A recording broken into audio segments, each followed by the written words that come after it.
Hello people, this is Aston Dave and this is my new football vlog for you Villa fans and footballing world, but mainly Aston Villa because I don't really care about anyone else really.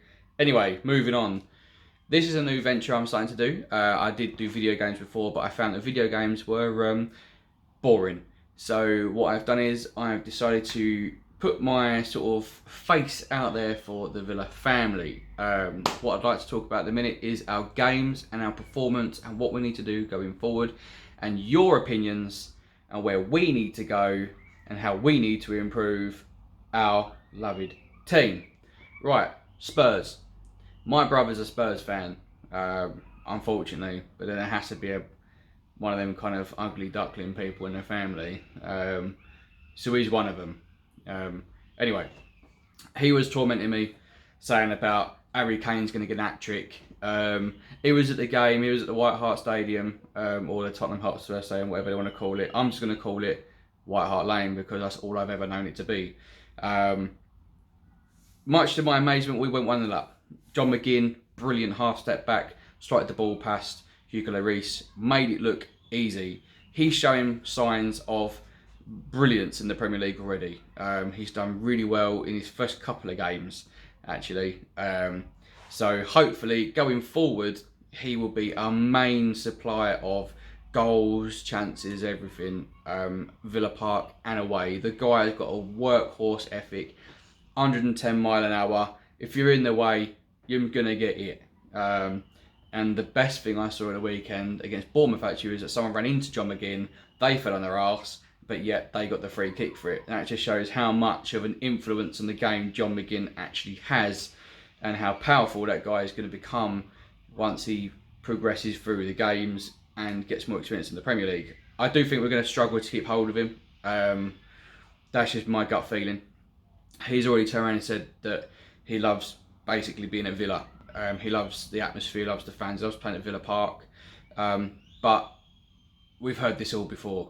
Not that I'm trying to spin a negative on it, but I think the guy is absolutely superb. And if we keep hold of him, I'm on about the summer. I'm not on about January. I'm on about summer. I think if we can keep hold of him, brilliant. He is a cracking signing from Scottish football. So he proved against Spurs where he belonged. Even, I mean, our backline wasn't too shabby either. I mean, Bjorn Engels and Tyrone Mings, they are going to be the new Olaf Melberg and Martin Laursen, who were quite possibly the best two centre-back pairings the league has seen for Villa. I do think, however, when we progress through the season, hopefully injuries won't take their toll. I know that both our centre backs haven't got an injury record that's to stem too far, or any more than just a few games. Not even that through the season. So hopefully we can keep them fit. Then we're looking at a centre back pairing that's going to be phenomenal. Fullback wise, I'm not quite sure why we're not playing Frederic Gilbert. Someone on Twitter asked him if he was injured. He said no. So only Dean Smith, who I have a lot of faith in, a lot of time for to listen to. I think he's done wonders at Villa to get us where we am from where we were. I mean, we all remember Cabbage Gate. That was the end of Steve Bruce for me. I had time for Steve Bruce, but just got bored of the same excuses every week. I mean, it just got to the point where I couldn't even watch the EFL Quest version of like Match the Day without potentially falling asleep at his dull voice. But again, he did wonders for Villa for when he took over. So we can't always look at the negatives of what our managers have done in the past and now. We need to look at what we're doing going forward. Don't get me wrong, I do love our history. We've got such a rich history at Villa Park and Aston Villa in general, and we do a lot for the community. We do a lot for local charities as well.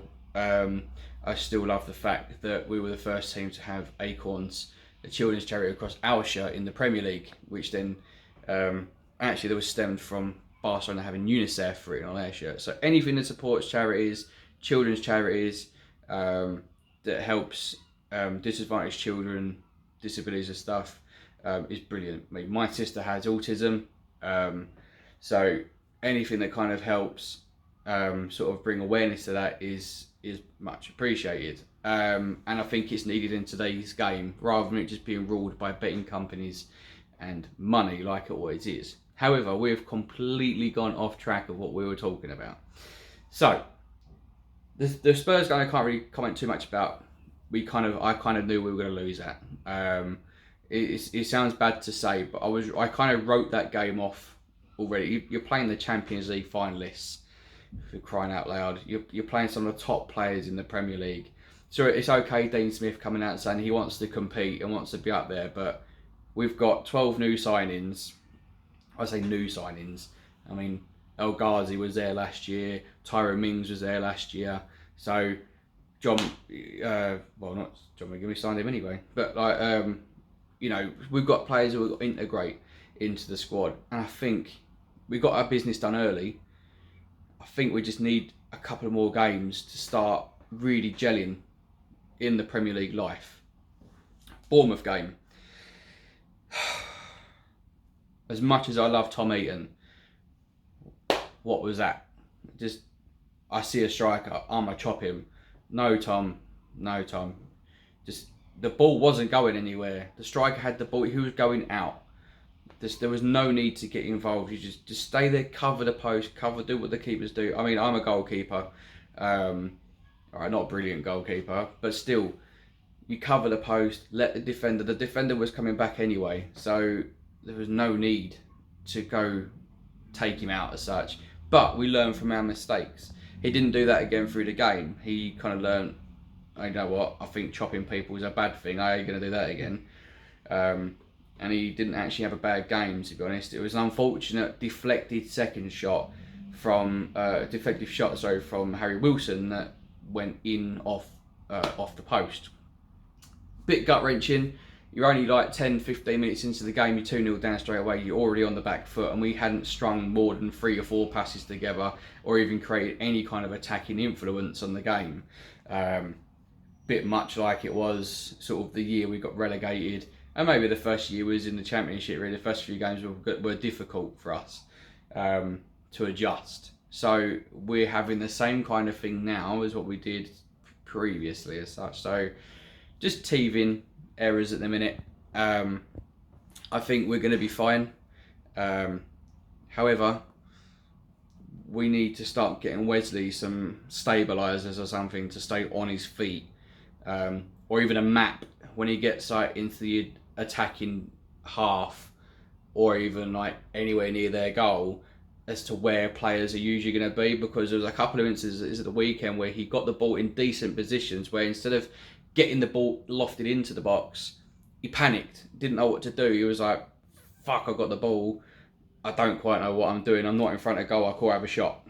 So he needs to kind of grasp the fact that he needs to hold the ball up like our Benteke used to do, wait for support and get the ball in.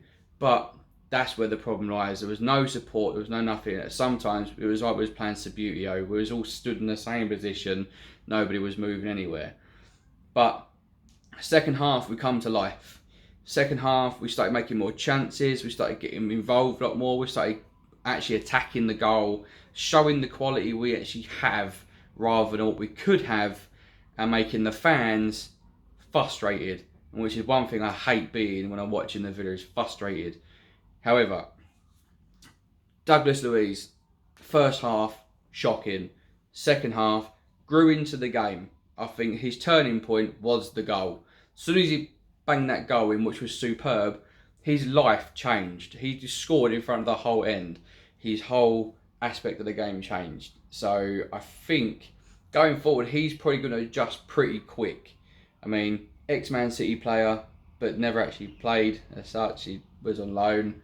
But I think going forward, he's going to be a decent player. I think him linking up in the middle with John McGinn would be pretty good.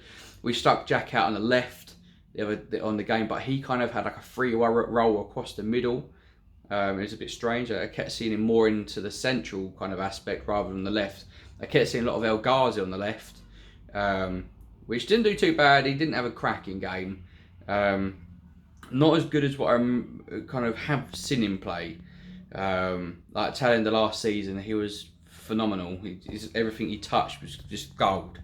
But again, I think everybody is allowed to have a bad day at the office, and hopefully we can get this out quick and early, and we can start progressing onto other games. So Everton Friday, I'm going to go 2-1 Villa. The reason I'm saying this is because we're going to want to bounce back from the defeat to Bournemouth, and we're going to want to start getting Villa Park as a fortress. As Jack Grealish said in a post-match interview, he said that we need to cut out the mistakes. I think once they start cutting the mistakes out, I think we're going to start witnessing some quality football. But usually you have to go to the land of Oz, follow the Yellow Brick Road, Emerald City and stuff to find out the true meaning of decent football. So we're never going to be Barcelona, we're never going to be Man City, we're never going to be Liverpool. We are only ever going to be Aston Villa, and we'll play how we play. Hopefully we can pick up 3 points against the Evertonians. They are a tough side. I think I've always had respect for Everton. They have done a lot with very little budget on past years. They haven't really had the sort of kind of backing they've had since David Moyes left, but nevertheless, they've kind of been another Villa, but they've done pretty well with their acquisitions. I mean, Sigurdsson, Theo Walcott, they're just a couple of names that are going to potentially be a problem for us on the Friday. But this is the Premier League. Anything can happen. This is football. So I'm going to on Villa. My goal scoring choices are going to be Super John McGinn with our first one. And I want to say Dougie again. Until otherwise proven wrong, I think Keenan Davis should start rather than Weza. Just so it kind of puts the point across to Wesley that he needs to buck his ideas up. But then saying that, it depends on if Codger's fit as well. But that was a stupid comment because Codger's never fit since last season. But anyway, I'm still going 2-1. I reckon we're going to lead. We're going to get the second goal in the second half. I reckon Dougie's going to get. I reckon he's going to get one as well. I think he's got the hunger for it now. After reading his Twitter account, after translating it from Brazilian to English, which didn't make much sense, but I kind of deciphered it. He was proper chuffed with getting his first goal in front of the Villa fans and at Villa Park. Was gutted about the result, like that's all. But I think there's going to be a Theo Walcott goal late in the second half. So hopefully we can get 3 points from that. You guys that are going, good luck, travel safe. Always remember, up the Villa. If you want to subscribe, comment, hit that button below. Anything get my hand low enough? There you go. Subscribe. I'm going to do this as much as I can. Do feel free to comment. Do feel free to pass your opinions across.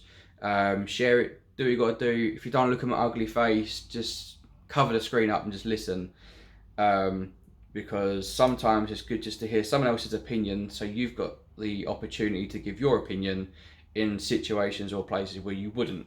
For being where I live, for a Villa fan down here, is rare. I live in Essex, so you're surrounded by West Ham fans, Arsenal fans, Chelsea fans, and Man United fans, because more Man United fans live outside of Manchester than do inside, because I used to live up there as well, and that is true. But again, love the Villa, up the Villa. Hit the subscribe button. Do what you got to do. If there's any comments, anything you'd like me to talk about, or anything you want to ask me, go for it. On that note, peace.